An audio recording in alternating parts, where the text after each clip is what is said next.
Ladies and gentlemen, when I arrived yesterday at this meeting and looked at the walls where promises and threats of introducing ICT technology was showcased, I saw on almost each of these charts time-consuming, lots of money when you were speaking about the obstacles of introducing new methodology in e-learning. Today, there are more methods to come which are time-consuming, which require a lot of staff, and still which may contribute substantially to a brighter future for e-learning at our universities. So, in the contents page, I have two images of two different e-learning environments.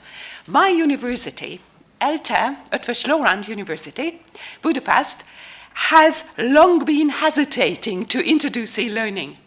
An establishment of the 17th century, Hungary's oldest research university, was reluctant because it thought, it supposed that coming to our place means meeting the people who are there, professors, tutors, the staff, personal encounters. So they were very reluctant to embark on e-learning. But when they did, they introduced two e-learning platforms, Moodle and Canvas at the same time.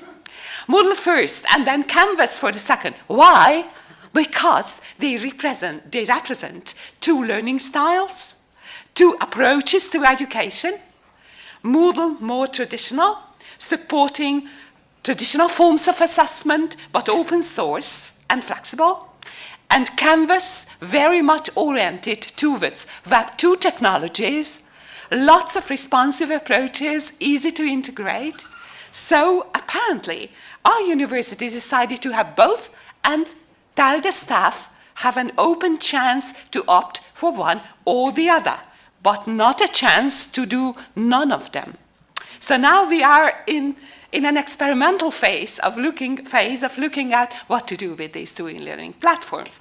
And at this point, I have to say that I'm very grateful to EDEN, the European Distance Learning Network, because it was my involvement with EDEN that got me acquainted with many of these innovative approaches that I try to bring home to my university. So, e-learning may be personalised through assessment. That's the major message of my short talk. Whenever we are being criticised for introducing too much digital technology, it's basically because critics think that the essence of teaching and learning, personalisation, is getting lost.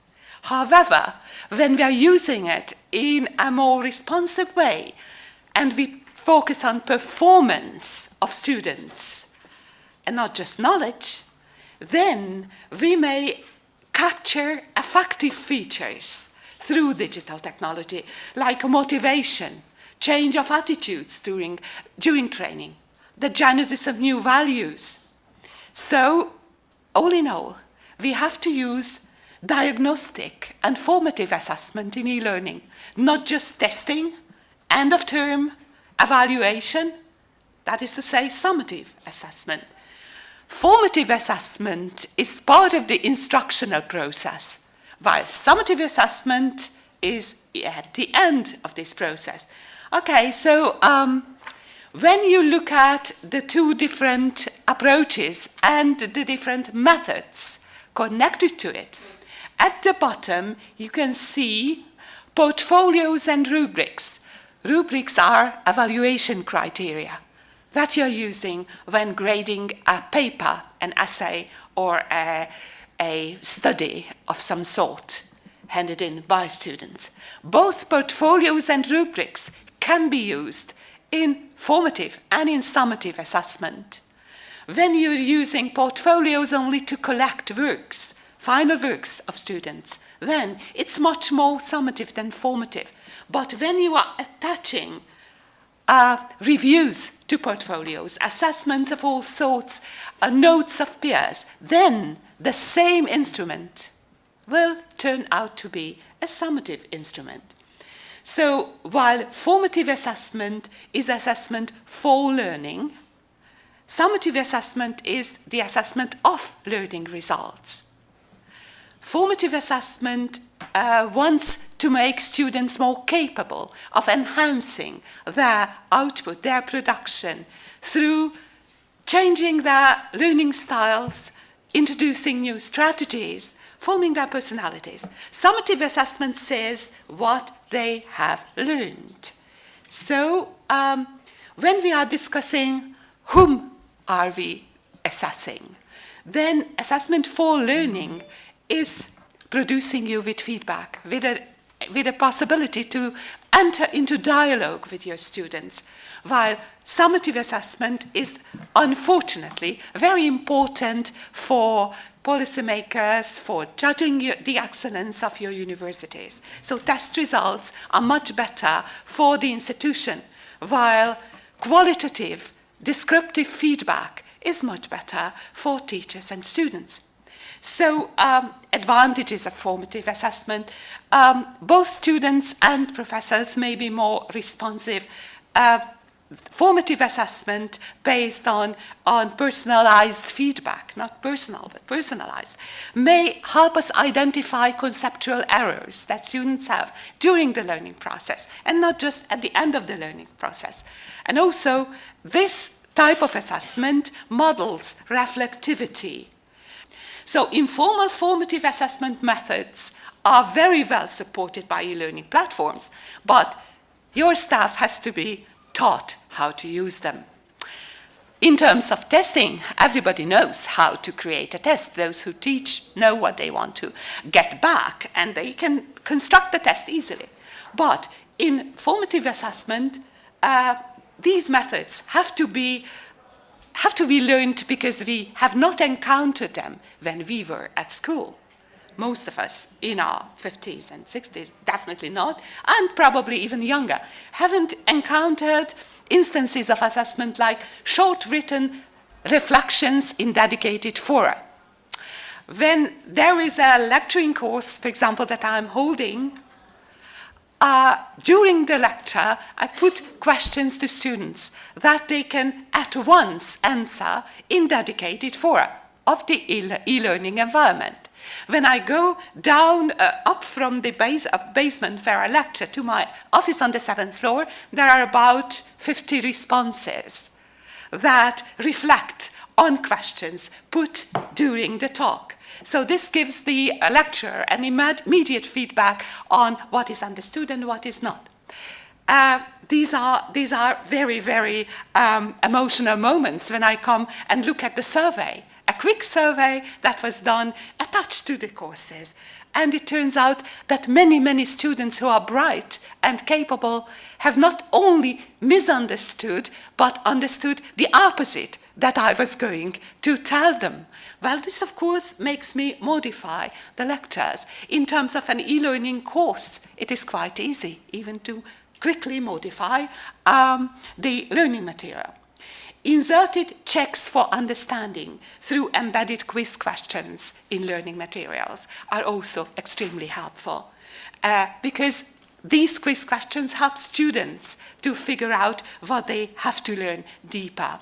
And of course, there are wrap-up activities at the end of each course, where students, for example, have to prepare short YouTube videos in groups. That's what's happening actually today at my university. In a quality assurance course, science students have to form groups and do quick YouTube-like short videos about what they learned about quality assurance on the workplace through certain methods. What all of these methods teach our students is that they have to speak out. They have to express themselves. They have to be individually responsible for their studies. And this is something that a good e-learning course actually has to transmit. This individual active involvement in the course of a long study process. Here, a blended learning structure with different learning outputs is being showcased. Here you can see that in terms of assessment, you have a wide variety of different learning outputs that your students provide you with. First, of course, there is the direct learning situation while students are there, either in real time or in virtual space. Then you have the online learning units, which they perform, which they read through and answer questions. Then you have workplace activities. Then, of course, you have collaborative learning options, groups organized during the course. You have to assess that too. And then you have personalized progression plans that students devise at the beginning of the session of the tuition, and they want to reach a goal, and you have to assess how they reach this goal. Online tests are not replaced because they never be replaced. Actually, they are so efficient and so useful. So online tests are helped, supported by practice items, practicing tests, mock-up tests that students can do. These we find at my institution extremely useful for students to measure their performance. Uploaded presentations scored by tutors are gradually replaced by peer assessment. I think peer assessment is something that e-learning supports fully, that students like, actually, and that can be utilized much more than we do today. What does it mean? When in Canvas or in Moodle, you can assign students to evaluate the work of all the others, of one of the others, of several, or groups assessing groups. Portfolio of completed work is a traditional way. Mahara portfolio integrated in Moodle. We keep on using it all the time. This is a slide that I shared with you, and I hope you will actually look at it, because in Canvas, that's why I think it's okay to use Canvas, rubrics can be highly personalized. So you not only have rubrics mean assessment for 1, 2, 3, 4, 5 for all the grade levels. So rubrics cannot only be defined as short, clear-cut, empty phrases like sufficient, insufficient, highly, okay. No, rubrics can be highly descriptive. And once you define them, of course you have 100 papers to score.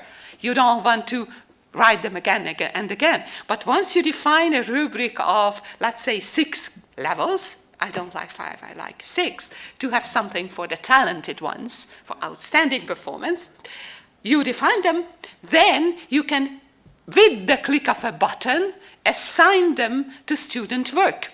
You have, let's say, 4 criteria and 6 grade levels. In terms of 100 papers, it would take a lifetime to write all these in Moodle, let's say, in the notes section. You won't do that. You don't want to do that.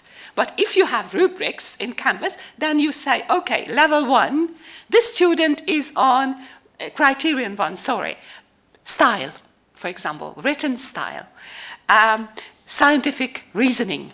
The student is on level 3 in this. Click, and then the student will get a detailed description of what level 3 means, and so forth. Criterion 2, scientific authenticity. Okay? The student may get 1 only, and then my science communicators say, Madam, why? It's such a marvelous piece. Okay, but it's scientifically, it's not sound at all. You are nicely writing stuff. You are like a politician, nicely formulating. But deep down, there are no facts. So when I'm giving these rubrics, the students will understand what I mean by 1, 2, 3, 4, 5. Canvas offers you a group results overview with color coding. So once I do this assessment, I go to statistics. I look how the course is being understood, how the course is running. Midterm, looking at this course evaluation, I can change my style. I can change my strategies. Right, so peer review can be also done in the system. That is to say, in both Canvas and Moodle. I'm showing Canvas now. Students, when doing the peer review, they internalize assessment criteria. So when they are doing peer review, they're not only scoring their peers, they also learn what is good, what is quality in my course, and what is bad, what is mediocre performance. So they learn to evaluate themselves as well. If you target these personalities and mix them well in groups, then you have marvelous group performances in a new learning setting without seeing each other. When I entered a secondary school classroom 2 weeks ago and said, guys, I have a wonderful creativity test for you to try today, they said, oh no, madam, no, not any more tests. We are over-tested. And we never get to see the results. For my Hungarian colleagues here, it was Fazekas Secondary Grammar School, the best of the country's secondary grammar schools, with the brightest of the brightest. The kids were always being tested, everything was tried on them, but what they were most interested in were the results. So whatever you do in assessment, share in great detail. That is a very important message. Badges are actually, that's one of the things I learned from Eden too. I found myself being happy about the badges I received from the last Eden conference, where I was awarded all sorts of nice visual symbols of accomplishment as a speaker, for example. I was happy, and you see, I'm not a young student anymore. So I thought, if even I am so happy with having the badge and depositing it in my nice page or whatever, students should be that too. In Canvas, you can, also in Moodle, you can assign quality badges, and students may appreciate that. So there is a good practice example I selected for you, a Kansas State University example, and also some free online courses. They are linked.